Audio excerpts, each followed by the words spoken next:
નમસ્કાર મિત્રો, હું છું મનીષ ભંડેરી. તાજેતરમાં જ રાજકોટ ગેમ ઝોનમાં અગ્નિકાંડ થયો અને 30 કરતાં વધારે લોકો છે એમાં શહીદ થઈ ગયા, હોમાઈ ગયા.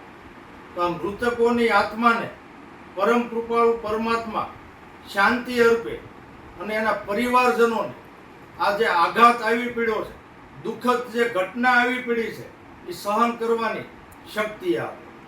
હું આ ઘટના જે ભાજપના નફટ શાસકોને હિસાબે થઈ છે એવા ભાજપના નેતાઓ અને શાસકોને કહેવા માંગુ છું.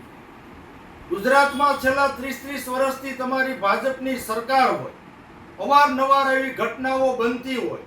સુરતની તક્ષશિલા કાંડ હોય, વડોદરાનું હરણી બોટ કાંડ હોય, મોરબીનો ઝૂલતો પુલ હોય કે છેલ્લે રાજકોટનું ગેમ ઝોન કાંડ હોય.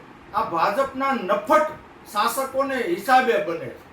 ભાજપના શાસકો હપ્તાઓ લેવામાં, પૈસા વસૂલવામાં, પોતાના ખીચાઓ ભરવામાં, ગમે તેવા ધંધા કરવા માટેની છૂટછાટ છે ગુજરાતમાં આપે છે.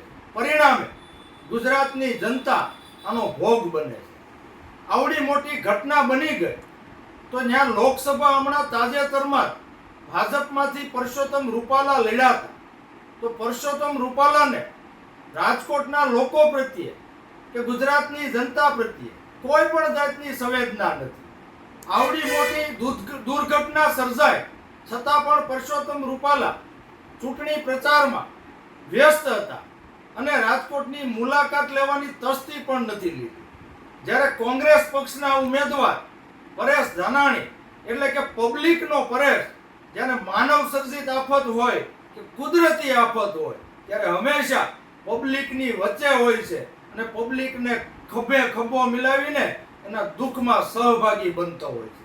તો હું ગુજરાતની જનતાને કહેવા માંગુ છું કે આ છેલ્લા 30 વર્ષથી શાસનમાં જે બેફામ બની ગયા છે એવા ભાજપના નફટ શાસકોને હવે ઘરે બેસાડી ગયો એ જ અભ્યર્થના સાથે અસ્તુ. જય હિન્દ, જય જય ગરવી.